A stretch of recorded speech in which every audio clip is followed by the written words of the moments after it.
तो हम लोग कक्षा 8 के प्रश्नावली 10.1 का क्वेश्चन नंबर 4 सॉल्व करेंगे। और क्वेश्चन क्या कह रहा है देखो, यदि 16 पेंसिल का मूल्य 64 रुपया है तो 144 रुपए में कितने पेंसिल खरीदे जाएंगे।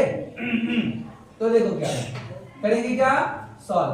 ध्यान दीजिएगा, 16 पेंसिल 64 रुपया, 16 पेंसिल 64 रुपया। तो जैसे जैसे पेंसिलों की संख्या बढ़ाओगे तुम खरीदोगे ज्यादा ज्यादा रुपया लगेगा कि नहीं।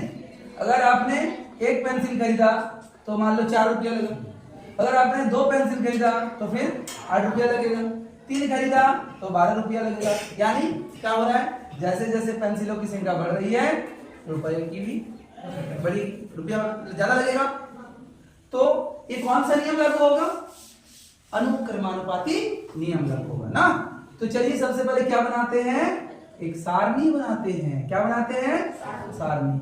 और सारणी में क्या लिखेंगे, सबसे पहले लिखेंगे पेंसिलों की संख्या, या सिर्फ पेंसिल लिख दो ना, समझ में आ जाएगा कि पेंसिलों की संख्या लिख रहे हैं। हाँ, फिर क्या लिखना नीचे, मूल्य।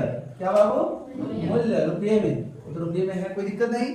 ठीक, अभी देखो कितने पेंसिल, 16 पेंसिल, तो कितने रुपये, 64 रुपये लग रहे हैं मूल्य ना।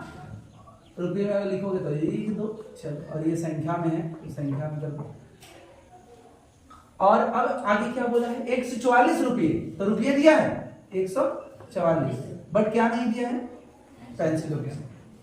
अगर 64 रुपये में 16 पेंसिल तो 144 रुपये में कितने पेंसिल, तो किस नियम से निकाल लेंगे, अनुक्रमानुपाती नियम से। यहाँ क्या, ऊपर वाला हम लोग x लिखते थे, नीचे वाला y लिखते थे, तो ऊपर में क्या लिख देंगे x, और एक वैल्यू निकालना है तो x1 लिख देते हैं, कोई दिक्कत नहीं।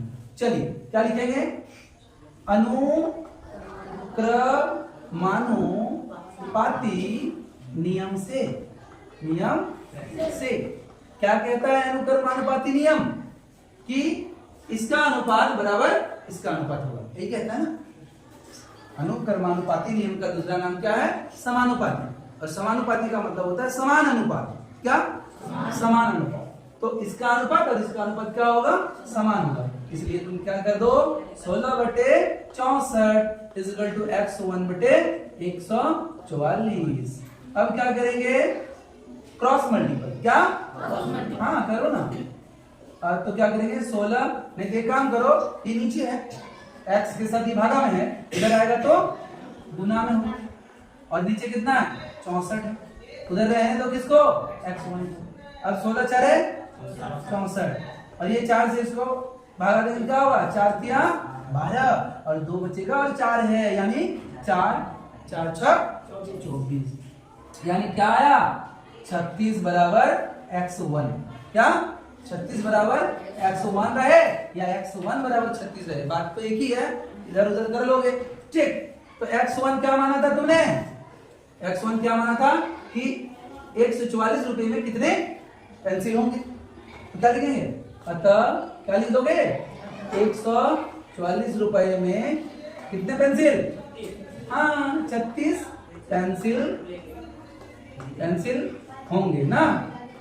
ठीक है बाबू, ठीक, समझ में आया, कोई दिक्कत है क्या, ठीक है। चलो क्वेश्चन नंबर कितना बनाएंगे अभी, 5। क्या कह रहा है, यदि 8 केजी चीनी का मूल्य 240 रुपया है तो 330 रुपए में कितनी चीनी खरीदी जाएगी। तो कितनी खरीदी जाएगी इसको मान लेते हैं। माना खरीदी गई चीनी बराबर कितना होगा, x1। क्या मान लेंगे, x1। अब हम क्या बनाएंगे, देखो ध्यान से सुनिएगा, 240 रुपया में 8 केजी, 330 में कितना केजी होगा, ज्यादा ही होगा, क्योंकि अगर मान लो 50 रुपया में कितना केजी, 1 केजी, तो 200 रुपया या 100 रुपया में कितना केजी, 2 केजी, 150 में कितना केजी, 3 केजी, 200 में कितना केजी। तो जैसे जैसे रुपये बढ़ रहे हैं चीनी की मात्रा भी बढ़ रही है। इसका मतलब इसमें कौन सा नियम लागू होगा, अनुक्रमानुपाती नियम लागू होगा। तो चलिए उसके पहले क्या कर लेते हैं, सारणी बना लेते हैं। क्या बना लेते हैं, सारणी। और सारणी में सबसे पहले किसकी मात्रा लिखेंगे, चीनी की। किसकी, चीनी की। किसमें? केजी में। किसमें? केजी में। और मूल्य क्या है? मूल्य रुपए में है। अब मान लो 8 केजी चीनी, तो रुपये कितने? 240। और जब 330 रुपए, तब कितना केजी माने हैं हमने? 101 केजी। बात समझ में आ रहा? तो चलिए कौन से नियम से? अनुक्रमानुपाती नियम से। अनुक्रमानुपाती नियम से क्या होता है? इसका अनुपात बराबर इसका अनुपात। हाँ, तो 8/40 बराबर 101/330। ठीक है, इसलिए क्या करेंगे? ये नीचे है, मतलब भागा में है, इसको इधर ले आएंगे तो गुना में। 8 गुना 330/240 बराबर 101। अब देखो, ये 0 0 कैंसिल, 8 किया 24 और 3 11 33। कहाँ है? हल्ला कहीं करते? कितना हुआ? 11। कितना? 11 बराबर क्या है? 101। आप क्या करिएगा?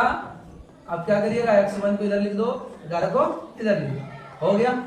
और ये 101 क्या है? खरीदी गई चीनी। बोला ना कि कितनी चीनी खरीदी जाएगी, तो खरीदी गई चीनी 101, यानी 101 बराबर 11 आया। अतः क्या लिखोगे? अतः खरीदी गई, क्या? खरीदी गई चीनी बराबर 101 का मतलब कितना आ गया? 11 केजी। ठीक है, दिस इज योर आंसर। समझ में आया?